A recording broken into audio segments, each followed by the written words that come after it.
Então essa era a situação da Península Arábica e de Meca, né, no final do século VI, na época em que Maomé nasceu, segundo a tradição islâmica.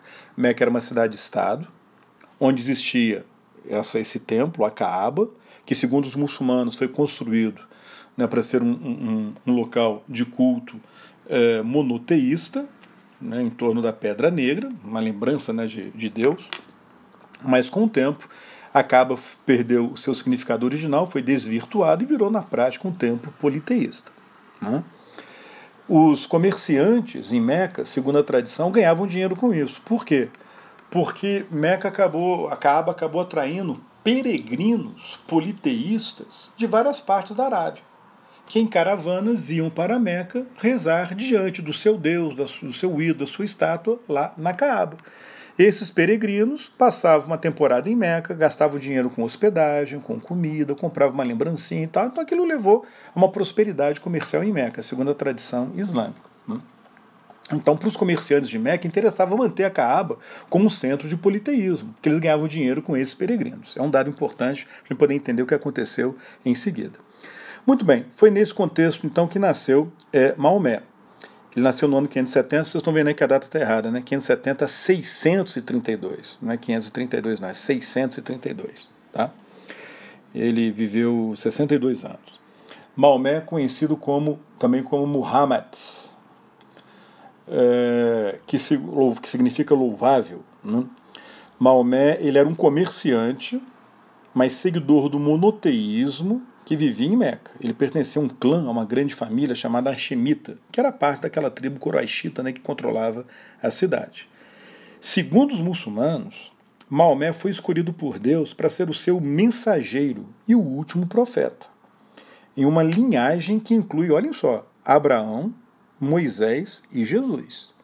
Para os muçulmanos, pessoal, Maomé não foi o primeiro profeta, ele foi o último dos profetas, o selo dos profetas. Foi o último de uma série de profetas que foram escolhidos por Deus no passado para levarem a mensagem divina, pregarem o islamismo para a humanidade. Entre eles, os principais foram Abraão, Moisés e Jesus, segundo os muçulmanos. Segundo os muçulmanos, Abraão foi escolhido por Deus. O Abraão, qual era a atividade, né, digamos assim, do Abraão? Ele era um líder tribal, né, um chefe político tribal. Foi escolhido por Deus para pregar o islamismo. Pregou o islamismo, só que as ideias de Abraão foram perdidas no tempo e tal, parará, poucos seguidores. Deus depois escolheu um outro profeta, né, um outro mensageiro, que foi Moisés. Era Moisés. Moisés era um príncipe egípcio, né, de origem israelita, né, mas segundo a própria tradição, um príncipe egípcio, que acabou liderando a retirada dos israelitas, né, dos hebreus do Egito, né, de volta lá para a Terra Santa, para Canaã. E pregou as mesmas ideias que Abraão pregou. Afinal de contas, os dois foram escolhidos por Deus para repetir a mensagem divina. Só que o pensamento de Moisés acabou sendo, segundo os muçulmanos, tá? Segundo os muçulmanos. Segundo os muçulmanos, o pensamento de Moisés acabou se perdendo, foi desvirtuado e deu origem a uma outra religião monoteísta, errada, que se desviou do monoteísmo original, que foi o judaísmo. O monoteísmo que, segundo os muçulmanos, é um monoteísmo errado, equivocado, que se afastou do monoteísmo original. Muito bem, Deus então, segundo os muçulmanos, escolheu um outro profeta para novamente restaurar o pensamento islâmico, pregar o pensamento islâmico. Quem foi esse outro profeta? Jesus, um carpinteiro, que pregou o islamismo, segundo os muçulmanos, mas novamente foi mal compreendido. Quer dizer, as pessoas não entenderam direito a mensagem que Jesus estava transmitindo. Não culpa de Jesus, culpa, né, dos ouvintes, segundo os muçulmanos. Os seguidores de Jesus transformaram Jesus, o mensageiro, em Deus. Divinizaram Jesus e cometeram outro erro. Porque Jesus não foi Deus, muito menos Deus encarnado, o Filho de Deus. Jesus foi simplesmente um mensageiro e profeta, né, no século I, segundo os muçulmanos. Ora, então Abraão pregou corretamente, mas as pessoas não entenderam direito. Moisés pregou corretamente, as pessoas não entenderam direito. Jesus pregou corretamente, as pessoas não entenderam direito. Então agora, a última chance da humanidade era com Maomé, um comerciante.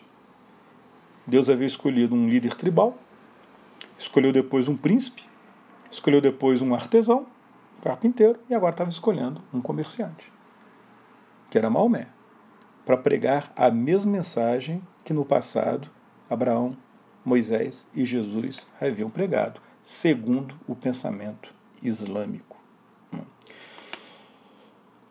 A revelação divina a Maomé começou no ano 610, segundo a tradição islâmica. Maomé gostava de rezar e meditar numa caverna ali próxima de Meca, a caverna de Hira, né, no morro de Jabal al-Nur, ali bem próximo de Meca, e foi durante essas meditações, segundo os muçulmanos, que ele recebeu a revelação divina, por intermédio do anjo Gabriel. E com isso, o islamismo começa a se formar. Segundo a revelação, né, Maomé então descobriu que ele foi escolhido por Deus para ser o seu mensageiro, Rasul, e seu profeta, Nabi, o profeta de Alá, o profeta de Deus. Num primeiro momento ele ficou tão assustado com a responsabilidade que, segundo os muçulmanos, ele pregou apenas para sua família, para os seus familiares. Mas depois a pressão foi crescendo, a responsabilidade foi crescendo, e ele passa a pregar o islamismo abertamente em Meca a partir do ano 613. Entre as coisas que ele pregava, a defesa do retorno ao monoteísmo original, onde Alá era um único Deus, um Deus que era unitário, não era trino, né, como os cristãos afirmam. Pregou a ideia do juízo final, né, julgamento dos vivos e dos mortos. Pregou o arrependimento e a consequente submissão a Deus, o Islã, na origem da palavra islamismo. Pregou, pessoal, a iconoclastia, a rejeição e destruição da adoração de imagens. As imagens não podem ser adoradas. O islamismo é contra a adoração de imagens, contra a criação de imagens. Pregou auxílio aos pobres, a caridade, ajudar os necessitados. Acontece que Maomé logo entrou em atrito com os politeístas e com os comerciantes de Meca. Por que razão? Porque ele queria restaurar o monoteísmo na Caaba, tirando, expurgando, eliminando da Caaba os ídolos politeístas. Se isso acontecesse, seria o fim das peregrinações pagãs politeístas. Não teria mais peregrinação, não ia ter mais ídolo, né, estátua politeísta na Caaba, só a Pedra Negra. E o lucro dos comerciantes iria desabar. Então Maomé e seus seguidores, né, os primeiros muçulmanos, passaram a ser perseguidos pelos comerciantes. Alguns chegaram a ser mortos, e Maomé correu o risco de morrer. Então o que aconteceu? Em julho do ano 622, Maomé e seus seguidores fugiram de Meca e foram para uma cidade vizinha, chamada Yatreb. Depois mudou de nome para Medina. Essa fuga ficou conhecida como Hégira. Para os muçulmanos foi o acontecimento mais importante na história. Por que razão? Porque se Maomé tivesse permanecido em Meca, ele teria sido morto e a mensagem de Deus estaria perdida. Além disso, quando ele foi para Yatreb, ele assumiu o governo de Yatreb, que passou a ser chamada de Cidade do Profeta, Al-Madinat Anabi, Medina, a cidade do profeta, ou simplesmente a cidade, Medina, Al-Madinat Anabi. Ora, o governo de Maomé permaneceu em Medina até morrer, né? Tirando uma breve volta que ele fez em Meca, como a gente vai ver, ele permaneceu em Medina. Então, durante 10 anos, ele governa Medina, estabelece o que muitos chamam de teocracia perfeita. A teocracia é o poder divino, né? O poder de origem divina. Porque Maomé era, ao mesmo tempo, um líder religioso, profeta e mensageiro de Deus, líder político, que governava a comunidade dos muçulmanos, e foi um guerreiro, ele foi um general, porque ele vai guerrear contra a Meca, né? E contra outros árabes. Então ele vai ser um líder bem diferente, né, por exemplo, da figura de Jesus, né, que não foi líder político, nem foi líder militar. Ele cria em Medina a comunidade fiéis, ou nação islâmica, que passou a ser vista como uma nova ordem social, né, acima dos tradicionais laços de tribais, sociais e étnicos. Não importava a sua classe, a sua tribo, a sua etnia, você agora pertence a essa mesma comunidade, uma comunidade muçulmana que se submete à vontade de Deus e reconhece Maomé como seu líder supremo. As diferenças sociais vão permanecer, vão continuar existindo, né? Mas agora todos pertencem a uma mesma comunidade. Medina era foi uma cidade fundada pelos judeus no século VI a.C. Inclusive havia um conflito entre os judeus quando Maomé chegou lá. Ele foi convidado, né, para tentar apartar esse conflito. Ele era considerado uma pessoa muito sábia, preparada e tal, então ele foi convidado para ser um árbitro, e com isso ele assume o governo. Só que logo a sua pregação entrou em atrito com o pensamento dos judeus. Com isso, uma parte das tribos dos judeus foi massacrada pelos muçulmanos e outra parte foi expulsa de Medina. E Medina virou uma cidade 100% muçulmana. de Medina, Maomé desencadeou a guerra contra Meca. Participou de várias batalhas, foi ferido em batalha, mas no final conquista a Meca. Na verdade foi feito um acordo, né, com os comerciantes e os comerciantes reconhecem a liderança de Maomé. Maomé entra em Meca, destrói os ídolos politeístas na Caaba, que foi declarada o santuário mais sagrado do Islã, e sendo um dever de todo muçulmano fazer uma peregrinação pelo menos uma vez na vida. Se tiver meios econômicos e saúde para tanto, uma vez na vida tem que ir para a Meca e rezar diante da Caaba. Então, de certa forma, resolveu o problema da peregrinação, né? Não tem mais peregrinação politeísta, mas passa a ter a peregrinação muçulmana. Então, assegurando os interesses lá dos comerciantes. A Pedra Negra foi preservada como relíquia que deveria ser reverenciada pelos muçulmanos. Em seguida, Maomé unificou a Arábia, um feito impressionante, porque até então a Arábia nunca tinha sido unificada. Fez isso por meio da religião, com as conversões de tribos, de cidades e da guerra de conquista, criando então as bases para um Estado Islâmico árabe. E no ano de 632, Maomé morreu em Medina. Foi sucedido pelo seu primo e sogro, Abu Bakr, né, que foi escolhido sucessor califa pela Umma, inaugurando o governo do califado, o governo dos sucessores, que eu vou comentar na outra aula.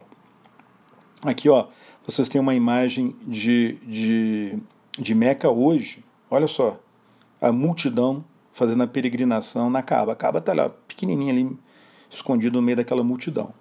Ok? Aqui, ó, vocês têm na quina da Caaba a Pedra Negra. Olha lá, tá vendo? Isso é a Pedra Negra.